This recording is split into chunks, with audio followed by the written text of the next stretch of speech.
थाना भदोसराय में जो घटना 6 तारीख को घटित हुई थी, मॉर्निंग में सूचना मिली कि एक व्यक्ति कमरे में ही अपने मरे हुए पड़े हुए हैं और वो घर में उस वक्त जब पूरी जानकारी की गई तो 2 ही भाई थे वहाँ पे पड़े घर में सो रहे थे और इसके फैमिली के कुछ हिस्से अलग रहते थे। मदर फादर एक बाड़ा बोलते हैं वहाँ पे जाके रह रहे थे और जो मृतक की पत्नी है वो बाराबंकी में रहती थी। इस घटना में भी ब्लाइंड तरह से था पूरी तरह से केस। मृतक जो था एक सफाई कर्मी भी थे, सरकारी एम्प्लॉइज थे वो। जब पूरी डीप में एडिशनल एसपी नार्थ साहब के नेतृत्व में टीमें लगी वहाँ पे, सीओ रामनगर, एसओ भदोसराय और स्वाट की टीम, तो कुछ तथ्य धीरे धीरे आने लगे। ग्रामीणों से पूछताछ से पता चला कि जो मुलजिम आज की डेट में वीरेंद्र है, ये जानबूझ करके शादी भी नहीं किया और इसके जो पूरी दिनचर्या थी, जो जीवन थी, उसमें काफ़ी सातिराना चीज़ें थी। उस दिन जो घर से एक राइफल बरामद हुई थी वो पूरी तरह से उसमें तेल से इसने डुबो रखा था ताकि हमारा ध्यान फोकस हो उधर।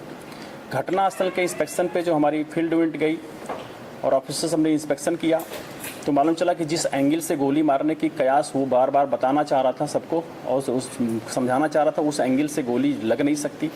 पोस्टमार्टम हुआ तो और चीज़ें साफ़ हो गई कि वो तो सीधा स्ट्रेट गोली सामने से मारी गई उसके सर के पीछे से, जो वहाँ पे बाहर से की नहीं जा सकती। और गांव में भी इस बात की शंका जाहिर होने लगी थी लोगों में, इसलिए ये बातें आने लगी थी कि ये जो घटना में शामिल इसका भाई हो सकता है। घर में ही भाई का मर्डर हो रहा हो और भाई जगे ना, वो सोते ही रहे सुबह तक।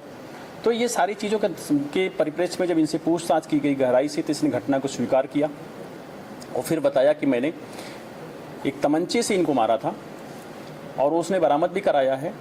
और उसके पीछे भी वजह है कि यही था कि जो मृतक की पत्नी से जो इसके रिश्ते में भाभी लगेगी, एक इलिसिट रिलेशंस भी डेवलप हो गए थे और उनसे मुलाकात और मिलना जुलना बाराबंकी आकर के भी होता था।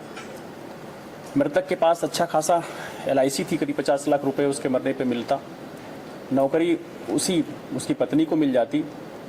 कुछ ड्यूज बकाये भी थे पैसे का जो वीरेंद्र कर रखा था, जिस पे ये भाई नाराज़ होता था मृतक। तो ये सारी चीज़ों से हम बच जाएंगे और ये सारी चीज़ें फिर हमारी हो जाएंगी। इस लालच में उसने अपने भाई की हत्या किया था। आज वो गिरफ्तार हो गया है। केस पूरी तरह से अनावरण हुई। घटना में प्रयुक्त तमंचा जिससे उसने 315 बोर का मारा था वो बरामद हुआ है। ऑलरेडी बुलेट हमें बरामद हुई है पोस्टमार्टम में बॉडी से, तो हम उसको मैच भी कराएंगे, एक अच्छा एविडेंस होगा। और हमने इसमें जितने भी रिलेवेंट और सर्कमस्टेंस एविडेंस थी वो कलेक्ट किया है और निश्चित तौर पर कोर्ट में हम इसको कन्विक्शन कराएंगे।